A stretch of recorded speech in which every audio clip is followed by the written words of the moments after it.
തിരുവനന്തപുരം അരുവിക്കരയിൽ വൈദ്യുതി തടസ്സത്തെ തുടർന്ന് ജലവിതരണം തടസ്സപ്പെടും. ഇന്ന് പുലർച്ചെ വൈദ്യുതി തടസ്സം നേരിട്ടതോടെ ജലശുദ്ധീകരണശാലയിലെ പമ്പിംഗ് 2 മണിക്കൂറോളമാണ് തടസ്സപ്പെട്ടത്. പമ്പിംഗ് പുനരാരംഭിച്ചുവെങ്കിലും കുടിവെള്ള വിതരണം സാധാരണ നിലയിലാകാൻ സമയമെടുക്കുമെന്ന് വാട്ടർ അതോറിറ്റി അറിയിച്ചു.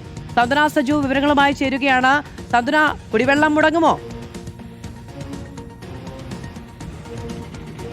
മധു, ഈ അരുവിക്കര ജലശുദ്ധീകരണശാലയിൽ ഇന്ന് രാവിലെ ഏതാണ്ട് ഒരു 4 മണിയോടുകൂടിയാണ് ഒരു വൈദ്യുത തടസ്സം നേരിട്ടത്. ഒരു പവർ ഫെയിലിയർ ഉണ്ടായത്. ചില സാങ്കേതിക പ്രശ്നങ്ങൾ മൂലമാണ് ഇത്തരത്തിലൊരു വൈദ്യുത തടസ്സം നേരിട്ടത് എന്നുള്ള കാര്യമാണ് അവിടെ പ്ലാന്റ് അധികൃതരിൽ നിന്ന് നമുക്ക് അറിയുവാൻ വേണ്ടി സാധിച്ചിരിക്കുന്നത്. ഏതാണ്ട് 2 മണിക്കൂറിന് ശേഷം 6:30 ഈ വൈദ്യുതി പിന്നെ പുനഃസ്ഥാപിക്കാൻ സാധിച്ചത്. ഇപ്പോൾ ഒരു പ്ലാന്റിന്റെ പ്രവർത്തനം കൃത്യമായി തന്നെ നടക്കുന്നുണ്ട്. പക്ഷേ ഈ 2 മണിക്കൂർ കറണ്ട് ഇല്ലാതിരുന്നത് കൊണ്ട് തന്നെ പ്ലാന്റിലെ വെള്ളത്തിന്റെ ലെവൽ വളരെ വലിയ രീതിയിൽ കുറഞ്ഞിട്ടുണ്ട് എന്നുള്ള കാര്യമാണ് നമുക്കിപ്പോൾ വാട്ടർ അതോറിറ്റിയുമായി ബന്ധപ്പെടുമ്പോൾ അറിയുവാൻ വേണ്ടി സാധിച്ചിരിക്കുന്നത്. പ്രശ്നം നിലവിൽ പരിഹരിക്കാൻ സാധിച്ചിട്ടുണ്ട്. ഏതാണ്ട് 6:30 കൂടി തന്നെ പമ്പിംഗ് പുനഃസ്ഥാപിച്ചിട്ടുണ്ട്. പക്ഷേ ഈ വാട്ടർ ലെവൽ നല്ല രീതിയിൽ കുറഞ്ഞതുകൊണ്ട് തന്നെ നഗരത്തിലേക്കുള്ള ജലവിതരണം അതിന് ചില തടസ്സങ്ങൾ നേരിടാനുള്ള സാധ്യതയുണ്ട് എന്ന് വാട്ടർ അതോറിറ്റി ഇപ്പോൾ മുന്നറിയിപ്പായിട്ട് നൽകുകയും ചെയ്യുന്നുണ്ട്. പ്രത്യേകിച്ച് പാളയം വാട്ടർ അതോറിറ്റി സെഷൻ ഓഫീസിന് കീഴിലുള്ള ഇടങ്ങളിലൊക്കെ തന്നെയും അത് നഗരത്തിനകത്ത് വരുന്ന പ്രദേശങ്ങളാണ്. ഇവിടെയൊക്കെ തന്നെയും ഒരു ജലവിതരണം തടസ്സപ്പെടാനുള്ള സാധ്യതയുണ്ട്. അതുകൊണ്ട് തന്നെ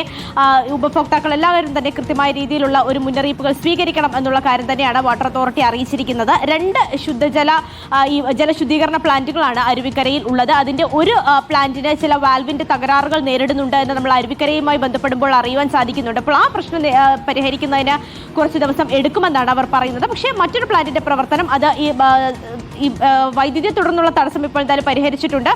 2 വരും മണിക്കൂർ ചെറിയൊരു തടസ്സം നേരിടും. പക്ഷേ എന്നാലും ആശങ്കപ്പെടേണ്ട സാഹചര്യമില്ല എന്നുകൂടി അവിടെ നിന്നും നമുക്ക് വിവരം ലഭിക്കുന്നുണ്ട്. മധു, സന്ദന സജുവാണ് വിവരങ്ങൾ നൽകിയത്.